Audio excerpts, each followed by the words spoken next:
परमेश्वर के दैनिक वचन। फरीसियों द्वारा यीशु की आलोचना। मरकुस अध्याय 3 पद संख्या 21 से 22। जब उसके कुटुंबियों ने यह सुना तो वे उसे पकड़ने के लिए निकले, क्योंकि वे कहते थे कि उसका चित्त ठिकाने नहीं है। शास्त्री भी जो यरूशलेम से आए थे ये कहते थे, उसमें शैतान है और वो दुष्टात्माओं के सरदार की सहायता से दुष्टात्माओं को निकालता है। प्रभु यीशु की फरीसियों को डांट। मत्ती अध्याय 12 पद संख्या 31 से 32। इसलिए मैं तुमसे कहता हूं कि मनुष्य का सब प्रकार का पाप और निंदा क्षमा की जाएगी, परंतु पवित्र आत्मा की निंदा क्षमा न की जाएगी। जो कोई मनुष्य के पुत्र के विरोध में कोई बात कहेगा, उसका ये अपराध क्षमा किया जाएगा, परंतु जो कोई पवित्र आत्मा के विरोध में कुछ कहेगा, उसका अपराध न तो इस लोक में और न परलोक में क्षमा किया जाएगा।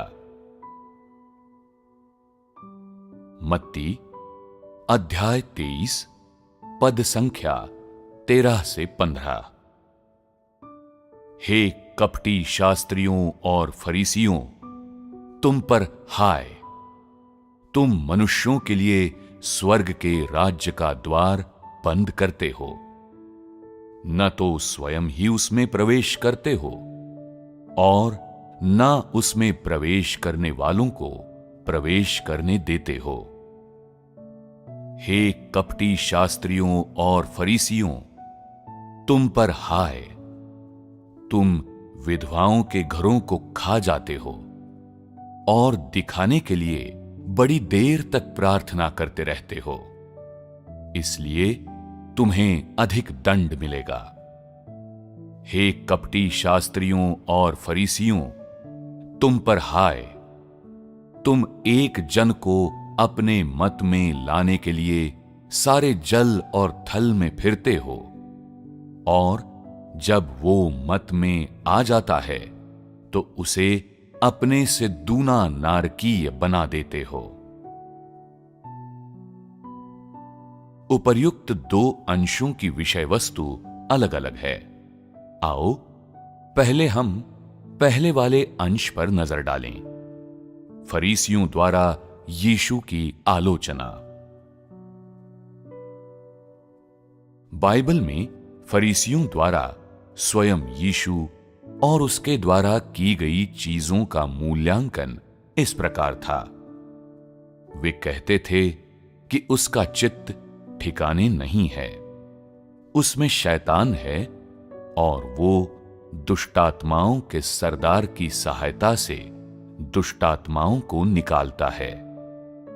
शास्त्रियों और फरीसियों द्वारा यीशु की आलोचना उनके द्वारा दूसरे लोगों के शब्दों को दोहराना भर नहीं था, न ही वो कोई निराधार अनुमान था। वो तो उनके द्वारा प्रभु यीशु के बारे में उसके कार्यों को देख सुनकर निकाला गया निष्कर्ष था। यद्यपि उनका निष्कर्ष प्रकट रूप में न्याय के नाम पर निकाला गया था और लोगों को ऐसा दिखता था मानो वो तथ्यों पर आधारित हो, किंतु जिस हेकड़ी के साथ उन्होंने प्रभु यीशु की आलोचना की थी, उस पर काबू रखना स्वयं उनके लिए भी कठिन था। प्रभु यीशु के प्रति उनकी घृणा की उन्मत्त ऊर्जा ने उनकी अपनी खतरनाक महत्वाकांक्षाओं और उनके दुष्ट शैतानी चेहरे और साथ ही परमेश्वर का विरोध करने वाली उनकी द्वेषपूर्ण प्रकृति को भी उजागर कर दिया था। उनके द्वारा प्रभु यीशु की आलोचना करते हुए कही गई ये बातें उनकी जंगली महत्वाकांक्षाओं, ईर्ष्या और परमेश्वर तथा सत्य के प्रति उनकी शत्रुता की कुरूप और द्वेषपूर्ण प्रकृति से प्रेरित थीं। उन्होंने प्रभु यीशु के कार्यों के स्रोत की खोज नहीं की, न ही उन्होंने उसके द्वारा कही या की गई चीजों के सार की खोज की, बल्कि उन्होंने उसके कार्य पर आंख मूंद कर सनक भरे आवेश में और सोचे समझे द्वेष के साथ आक्रमण किया और उसे बदनाम किया। वे यहां तक चले गए कि उसके आत्मा अर्थात पवित्र आत्मा, जो कि परमेश्वर का आत्मा है, को भी जानबूझकर बदनाम कर दिया। उसका चित्त ठिकाने नहीं है। शैतान और दुष्टात्माओं का सरदार कहने से उनका यही आशय था, अर्थात उन्होंने कहा कि परमेश्वर का आत्मा शैतान और दुष्टात्माओं का सरदार है। उन्होंने देह का वस्त्र पहने परमेश्वर के देहधारी आत्मा के कार्य को पागलपन कहा।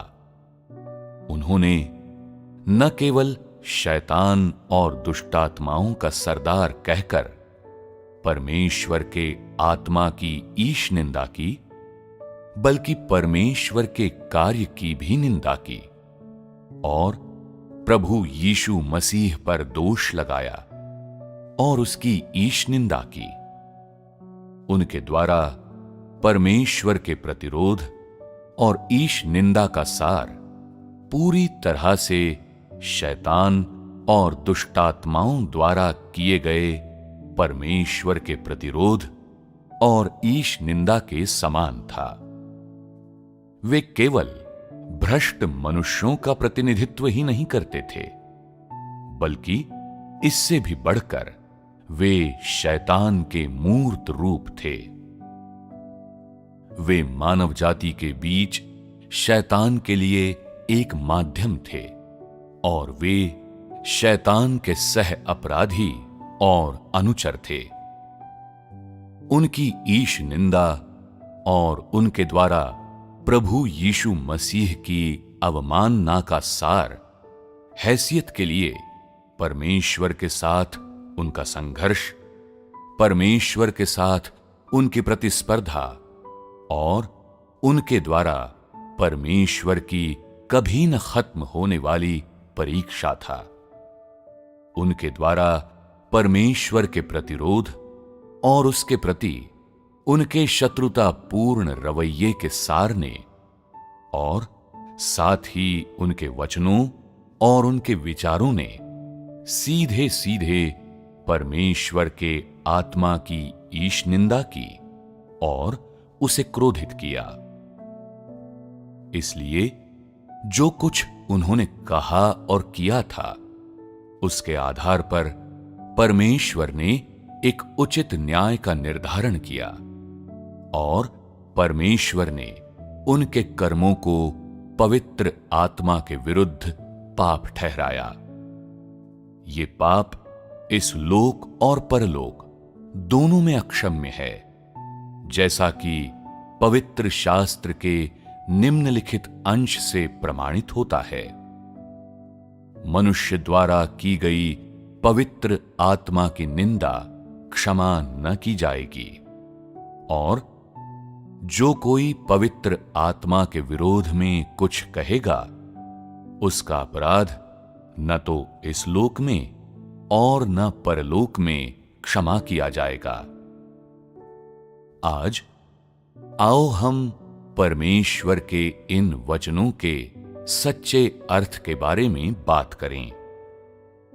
उसका अपराध न तो इस लोक में और न परलोक में क्षमा किया जाएगा। अर्थात आओ इस पर से रहस्य हटाएं कि परमेश्वर किस प्रकार इन वचनों को पूरा करता है, उसका अपराध न तो इस लोक में और न परलोक में क्षमा किया जाएगा। हमने जो कुछ भी बात की है वो परमेश्वर के स्वभाव से और लोगों, घटनाओं और चीजों के प्रति उसके रवैये से संबंधित है।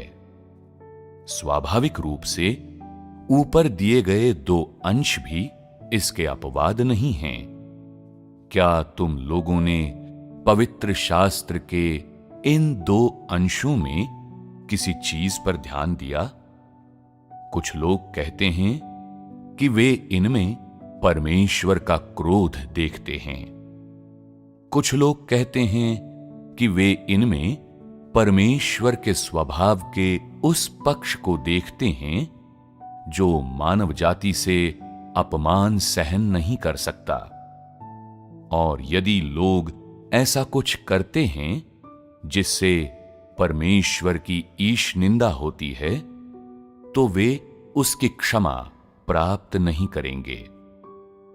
इस तथ्य के बावजूद कि लोग इन दो अंशों में परमेश्वर का क्रोध और मानव जाति द्वारा किए जाने वाले अपमान के प्रति उसकी असहनशीलता देखते और महसूस करते हैं, वे वास्तव में उसके रवैये को नहीं समझते।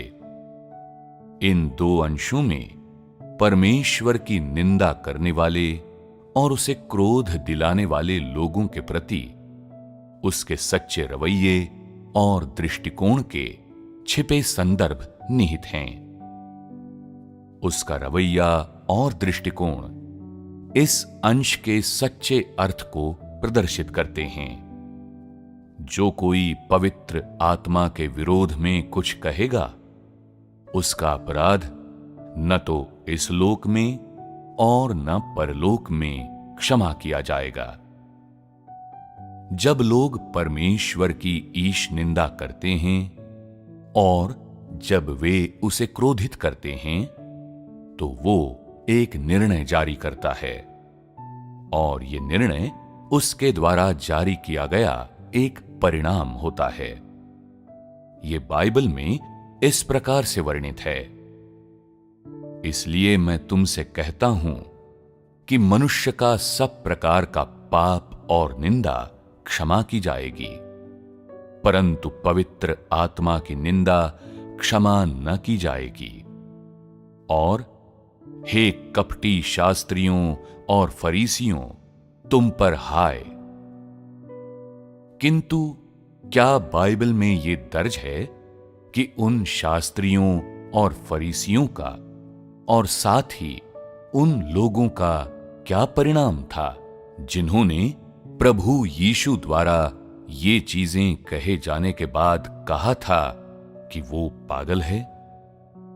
क्या यह दर्ज है कि उन्होंने किसी प्रकार का दंड सहा था?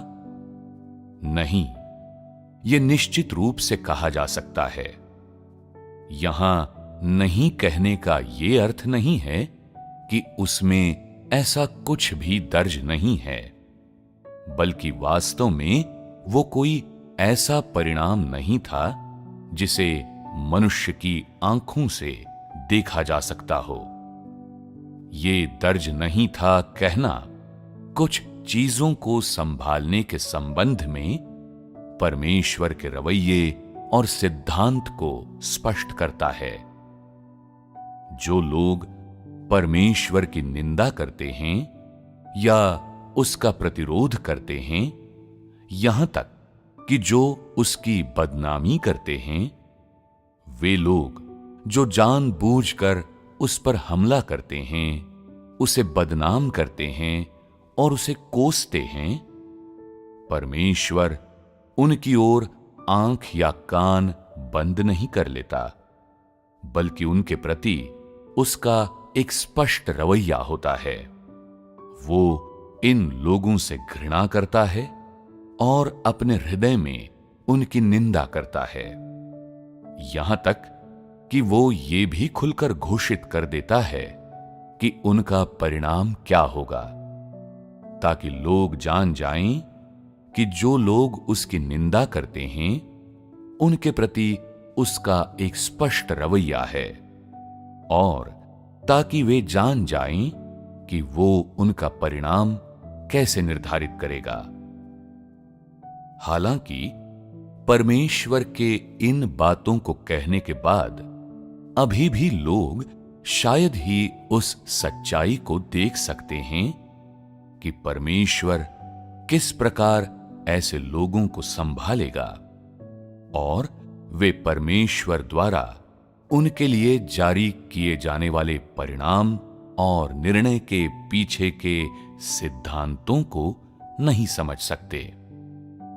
अर्थात मानव जाति परमेश्वर द्वारा उन्हें संभालने के विशेष रवैये और पद्धतियों को नहीं देख सकती। इसका संबंध चीजों को करने के परमेश्वर के सिद्धांतों से है। कुछ लोगों के दुष्ट व्यवहार से निपटने के लिए परमेश्वर तथ्यों के घटित होने का उपयोग करता है। अर्थात वो उनके पाप की घोषणा नहीं करता और उनके परिणाम निर्धारित नहीं करता, बल्कि उनका दंड और उचित प्रतिफल प्रदान करने के लिए वो सीधे तथ्यों के घटित होने का उपयोग करता है। जब ये तथ्य घटित होते हैं तो लोगों की देह कष्ट भुगतती है। अर्थात दंड ऐसा होता है जिसे मनुष्य की आंखें देख सकती हैं।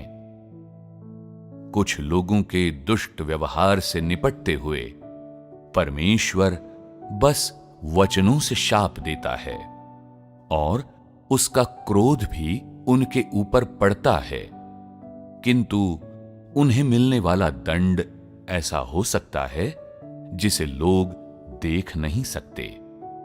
फिर भी इस प्रकार का परिणाम उन परिणामों से कहीं ज्यादा गंभीर हो सकता है जिन्हें लोग देख सकते हैं, जैसे कि दंडित किया जाना या मार दिया जाना। ऐसा इसलिए है क्योंकि जिन परिस्थितियों में परमेश्वर ने इस प्रकार के व्यक्तियों को न बचाने या उन पर अब और दया अथवा सहनशीलता न दिखाने और उन्हें अब और अवसर न देने का निश्चय किया है, उनमें उनके प्रति उसका रवैया उन्हें अलग कर देने का होता है। अलग कर देने का यहां क्या अर्थ है? इन शब्दों का मूल अर्थ है किसी चीज को एक तरफ रखना, उस पर अब और ध्यान न देना। किंतु यहां जब परमेश्वर किसी को अलग कर देता है तो इसके अर्थ की दो भिन्न भिन्न व्याख्याएं होती हैं। पहली व्याख्या है कि उसने उस व्यक्ति का जीवन और उसकी हर चीज शैतान को दे दी है ताकि वो उसके साथ निपटे, और परमेश्वर अब उस व्यक्ति के लिए उत्तरदायी नहीं होगा और अब वो उसका प्रबंधन नहीं करेगा। चाहे वो व्यक्ति पागल या मूर्ख हो जाए और चाहे जीवित रहे या मर जाए, या भले ही वो अपना दंड भोगने के लिए नरक में उतर जाए, इनमें से किसी का भी परमेश्वर से कोई लेना देना नहीं होगा। इसका मतलब होगा कि इस तरह के प्राणी का सृष्टिकर्ता के साथ कोई संबंध नहीं होगा। दूसरी व्याख्या है कि परमेश्वर ने यह निर्धारित किया है कि वो स्वयं इस व्यक्ति के साथ अपने ही हाथों से कुछ करना चाहता है। संभव है वो इस व्यक्ति की सेवा का उपयोग करे या वो उसका एक विषमता के रूप में उपयोग करे। संभव है इस प्रकार के व्यक्ति से निपटने के लिए उसके पास कोई विशेष तरीका हो, उसके साथ व्यवहार करने का कोई विशेष तरीका हो। उदाहरण के लिए पौलुस के समान। यह परमेश्वर के हृदय का सिद्धांत और उसका रवैया है जिससे उसने इस प्रकार के व्यक्ति से निपटना तय किया है। इसलिए जब लोग परमेश्वर का प्रतिरोध करते हैं, उसे बदनाम करते हैं और उसकी ईश निंदा करते हैं, यदि वे उसके स्वभाव को भड़काते हैं अथवा यदि वे परमेश्वर को उसकी सहनशीलता की सीमा से परे धकेल देते हैं, तो परिणाम अकल्पनीय होते हैं। सबसे गंभीर परिणाम यह होता है कि परमेश्वर हमेशा के लिए उनकी जिंदगी और उनकी हर चीज शैतान को सौंप देता है। उन्हें अनंत काल तक क्षमा नहीं किया जाएगा। इसका अर्थ है कि वो व्यक्ति शैतान के मुंह का निवाला, उसके हाथ का खिलौना बन गया है और तब से परमेश्वर का उसके साथ कुछ लेना देना नहीं है। क्या तुम लोग कल्पना कर सकते हो कि जब शैतान ने अय्यूब को प्रलोभन दिया था तो ये किस प्रकार की दुर्गति थी? उस स्थिति में भी जबकि शैतान को अय्यूब के जीवन को नुकसान पहुंचाने की अनुमति नहीं थी, अय्यूब ने बड़ी कठिन पीड़ा सही थी। और क्या उस विनाश की कल्पना करना और भी अधिक कठिन नहीं है जिसे शैतान उस व्यक्ति पर ढाएगा जिसे पूरी तरह से शैतान को सौंपा जा चुका है, जो पूरी तरह से शैतान के चंगुल में है, जिसने परमेश्वर की देखरेख और करुणा पूरी तरह से गंवा दी है, जो अब सृष्टिकर्ता के शासन के अधीन नहीं है, जिससे परमेश्वर की आराधना करने का अधिकार और परमेश्वर के शासन के अधीन एक प्राणी होने का अधिकार छीना जा चुका है और जिसका सृष्टि के प्रभु के साथ पूरी तरह से संबंध विच्छेद कर दिया गया है। शैतान द्वारा अय्यूब की प्रताड़ना ऐसी ही थी जिसे मनुष्य की आंखों से देखा जा सकता था, परंतु यदि परमेश्वर किसी व्यक्ति का जीवन शैतान को सौंप देता है तो इसके परिणाम मनुष्य की कल्पना से परे होते हैं। उदाहरण के लिए कुछ लोगों का गाय या गधे के रूप में पुनर्जन्म हो सकता है, जबकि कुछ लोगों पर अशुद्ध दुष्ट आत्माओं द्वारा कब्जा किया जा सकता है, इत्यादि। ऐसे परिणाम होते हैं उन लोगों में से कुछ के जिन्हें परमेश्वर द्वारा शैतान को सौंप दिया जाता है। बाहर से ऐसा दिखाई देता है जैसे कि प्रभु यीशु का उपहास करने वाले, उसे बदनाम करने वाले, उसकी भर्त्सना करने वाले और उसकी ईश निंदा करने वाले लोगों ने कोई परिणाम नहीं भुगता, किंतु सच्चाई ये है कि परमेश्वर का हर एक चीज से निपटने का एक दृष्टिकोण है। हो सकता है कि वो लोगों को ये बताने के लिए स्पष्ट भाषा का उपयोग न करे कि जिस प्रकार वो हर तरह के लोगों से निपटता है उसका क्या परिणाम होता है। कभी कभी वो सीधे बात नहीं करता, बल्कि सीधे कार्रवाई करता है। वो परिणाम के बारे में बात नहीं करता। इसका मतलब ये नहीं है कि कोई परिणाम ही नहीं है। वस्तुतः ऐसे मामले में संभव है कि परिणाम बहुत ज्यादा गंभीर हो। बाहर से ऐसा लग सकता है मानो कुछ लोग ऐसे हैं जिनसे परमेश्वर अपने रवैये के बारे में बात नहीं करता, लेकिन वास्तव में परमेश्वर ने लंबे समय तक उन पर कोई ध्यान देना नहीं चाहा है। वो उन्हें अब और देखना नहीं चाहता। उनके द्वारा की गई चीजों और उनके व्यवहार की वजह से, उनकी प्रकृति और सार की वजह से परमेश्वर केवल उन्हें अपनी नजरों से गायब देखना चाहता है। उन्हें सीधे शैतान को सौंप देना चाहता है। उनकी आत्मा, प्राण और शरीर शैतान को दे देना चाहता है। शैतान को उनके साथ जो चाहे वो करने देना चाहता है। ये स्पष्ट है कि परमेश्वर किस हद तक उनसे नफरत करता है, वो किस हद तक उनसे उकता गया है।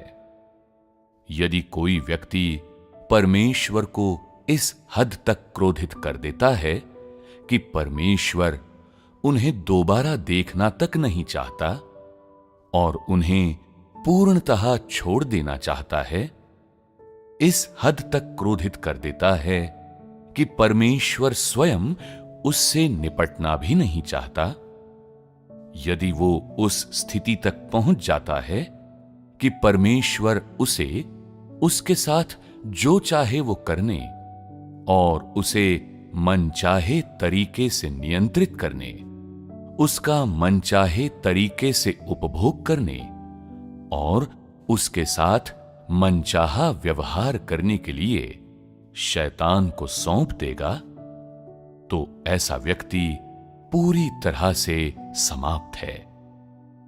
मनुष्य होने का उसका अधिकार स्थायी रूप से रद्द कर दिया गया है और परमेश्वर की सृष्टि का एक प्राणी होने का उसका अधिकार समाप्त हो गया है।